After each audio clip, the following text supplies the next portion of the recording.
Hello engineers, আমি চলে এসেছি আমাদের কেমিস্ট্রি কোর্সের প্রথম ভিডিও নিয়ে, যেখানে আমি 4টে রুল আলোচনা করব যেটা এক্সামেতে আসে, ইম্পর্টেন্ট।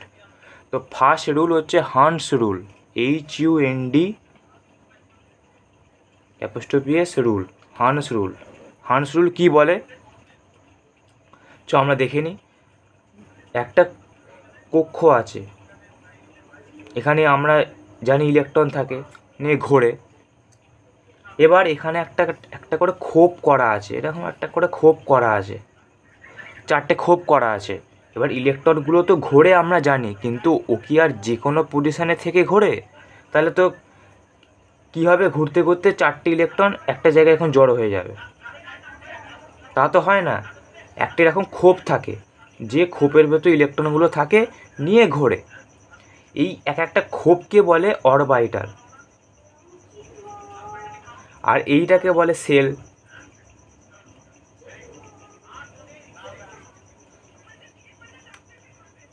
কক্ষ, আর এটা হচ্ছে কক্ষক, যেখানে ইলেকট্রন থাকে। এবার এখানে ইলেকট্রন থাকে আমরা বুঝলাম। এবার আমরা যখন কোনো ইলেকট্রনিক কনফিগারেশান লিখব, মানে ইলেকট্রনিক ও বিন্যাস লিখব, তখন তো আমাদের ইলেকট্রন এখানে ভরতে হবে। মানে ভরা থাকে, কিন্তু আমরা যখন রিপ্রেজেন্ট করব সেটাকে দেখাচ্ছি আমরা যেন ভরছি। যেমন আমরা জানি যে Na11, তারপর হচ্ছে কার্বন 6, এরকম যে আমরা দেখি, মানে কার্বনের 6টে ইলেকট্রন থাকে, সোডিয়ামে 11টা ইলেকট্রন থাকে, এবার এরকম যে থাকে। এবার ইলেকট্রনগুলো এক একটা কক্ষে থাকে। এবার কক্ষের ফর্মুলা কি, 2n², আমরা জানি। যেমন প্রথম সেলেতে থাকে 2টো, তারপরে সেলেতে থাকে 8টা, এরকমভাবে থাকে। এবার ওরও ভেতরে সাবসেল হয়, মানে এই যে একটা সেল, এরও ভেতরে সাবসেল হয়, যেমন গ্রহ উপগ্রহ হয়, এরকম হয়। এবার ওই উপগ্রহের, মানে এই উপকক্ষের ভেতরেও এক একটা এরকম জায়গা থাকে যেখানে ইলেকট্রন থাকে। এবার এখানে ইলেকট্রনগুলো কীভাবে ভরা হয়, মানে এই যে 6 লিখছি, এবার আমাকে তো এক একটা করে ইলেকট্রন ভরতে হবে। কি করে ভরবো, তার নিয়ম হচ্ছে প্রতিটাতে আগে একটা করে দিয়ে নেব। যেমন 6টা আছে, মানে কি, এখানে একটা দিলাম, এখানে একটা দিলাম, এখানে একটা দিলাম, এখানে একটা দিলাম, তারপর আমার পড়ে রইলো কথা 2টো, নিয়ে আবার এখান থেকে ভরা শুরু করব। একটা দিলাম, একটা দিলাম, একটা দিলাম, একটা দিলাম, নিয়ে 2টো পড়ে রইলো, আবার এখান থেকে ভরা শুরু করব। এখানে একটা দিলাম, এখানে একটা দিলাম। এইভাবে আমাদের ভর্তি করতে হবে। মানে এটা যদি একটা ঘর ধরি, মানে এইগুলো কি একটা ঘর দিয়ে রিপ্রেজেন্ট করছি, মানে এই একটা একটা করে ইলেকট্রন ভরে নিলাম আগে, তারপর আমার কাছে 2টো পড়ে রইলো, আবার পেয়ারিং শুরু হবে। এই যে এরকম পেয়ারিং শুরু হলো। এবার এই যে একটা এইদিকে লিখছি, একটা এইদিকে লিখছি, এইটাও ইলেকট্রন, এটাও ইলেকট্রন, কিন্তু আলাদা কি, এইটা ঘুরছে এই ডিরেকশানে, এটা ঘুরছে এই ডিরেকশানে। এইভাবে রিপ্রেজেন্টটা করা হয়। তো হান্স এটাই বলেছে যে তুমি একটা করে ভরে তারপর আবার ভরা শুরু করো।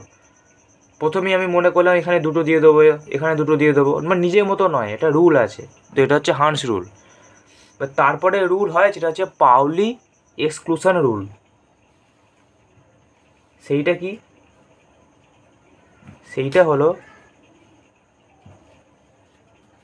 এই যে পাউলি এক্সক্লুশন রুল, PAULIS, মানে পাউলি ব্যতিক্রমী সূত্র। ব্যতিক্রমী সূত্র মানে কি, যেটা হচ্ছে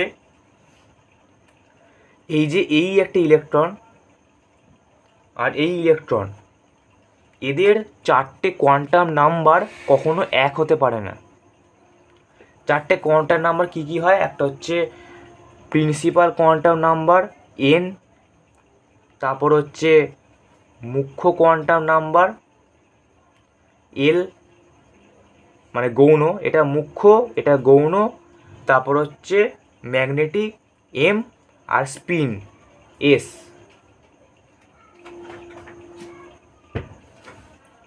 N L M S। এইটা হচ্ছে 4টে নাম্বার, কোয়ান্টাম নাম্বার। এটা হচ্ছে মুখ্য, এটা গৌণ, এটা ম্যাগনেটিক, এটা স্পিন। এই 4টে নাম্বার এই দুটো ইলেকট্রনের কখনো সমান হতে পারে না, আলাদা হবেই। সেটা একটা এক্সাম্পল দেখে নিই। এই দেখো, বা বলতে পারো একটা কক্ষকে দুটো ইলেকট্রনে আবর্তন হবে বিপরীতধর্মী, মানে একই দিকে রোটেট করবে না দুটো ইলেকট্রন। যেমন এখানে প্রথম যে কক্ষ আছে সেখানে এটা হচ্ছে প্রিন্সিপাল কোয়ান্টাম নাম্বার, এটা হচ্ছে সেকেন্ডারি কোয়ান্টাম নাম্বার মানে গৌণ, যেটা হচ্ছে এল দ্বারা রিপ্রেজেন্ট করা হয়েছে 0। তারপরে এমও হচ্ছে ম্যাগনেটিক কোয়ান্টাম নাম্বার, যেটাও 0, কিন্তু এস হচ্ছে আমাদের +12।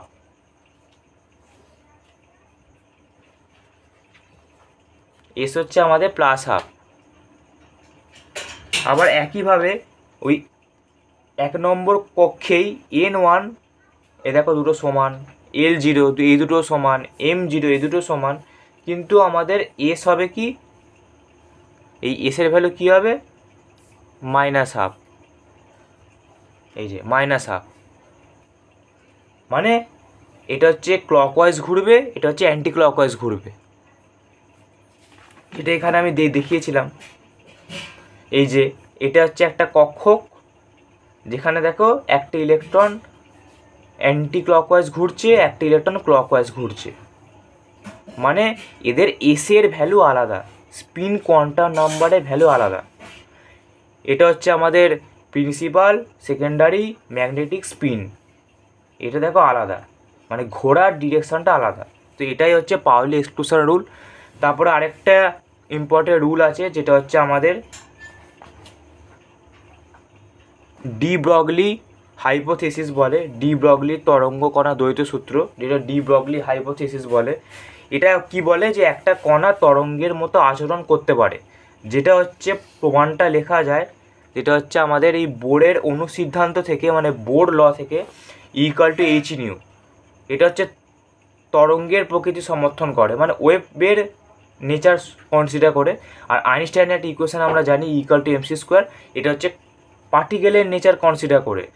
তাহলে দুটোই এনার্জি, কিন্তু একটা হচ্ছে ওয়েভের, একটা হচ্ছে পার্টিকেলের। নিয়ে এবার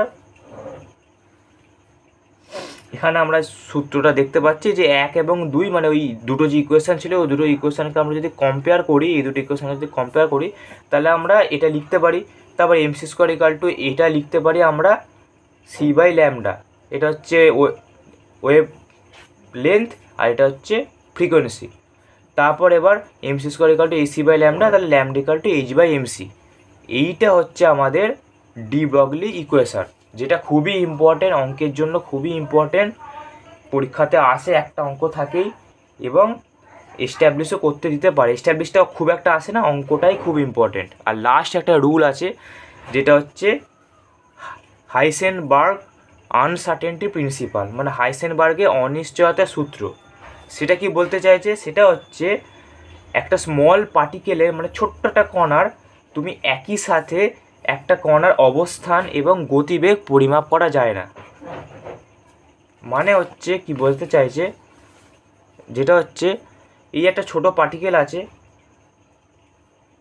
এ যদি মুভমেন্ট করে, এই যে মুভমেন্ট করছে, পার্টিকুলার একটা টাইমে সে কোথায় আছে সেটা বলা সম্ভব নয়, কারণ সে মুভমেন্ট করছে।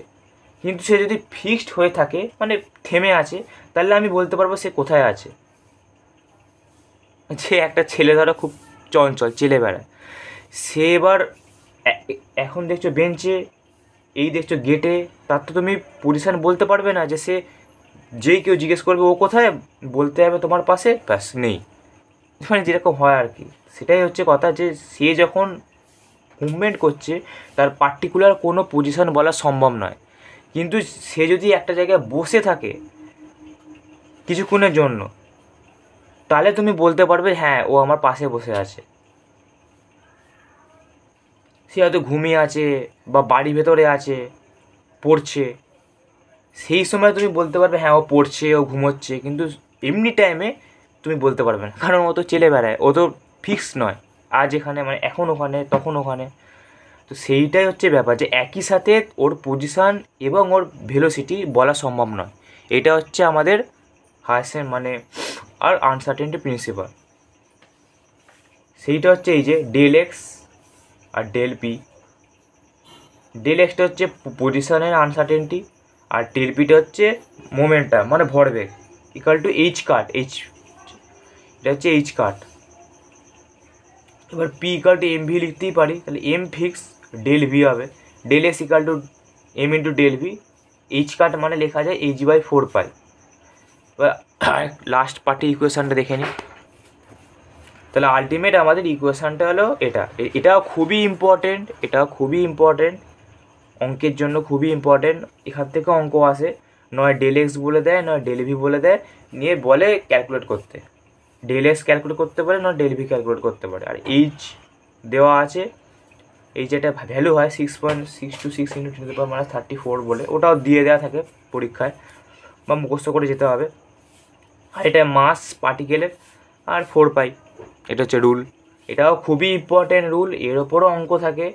একমাত্র হাইসেন বা আনসার্টেনটি প্রিন্সিপাল আর ডি ব্রগলি এর ওপরই অঙ্ক থাকে, একটা না একটা থাকেই। আর খুবই ইম্পর্টেন্ট ফর্মুলা, কনসেপ্টটাও সোজা, খুব একটা শক্ত নয়, কিন্তু অঙ্ক থাকে। আর স্কোরিং নাম্বারও তো তোলা যায়। তো এই ছিল আমাদের আজকের ভিডিও। এর পরের ভিডিওতে আমরা এই দুটো রুল রিলেটেড কিছু প্রবলেম দেখে নেবো, যেগুলো ইউনিভার্সিটির এক্সামে এসছে এবং খুবই ইম্পর্টেন্ট আসার জন্য। চলো নেক্সট ভিডিও দেখা হবে।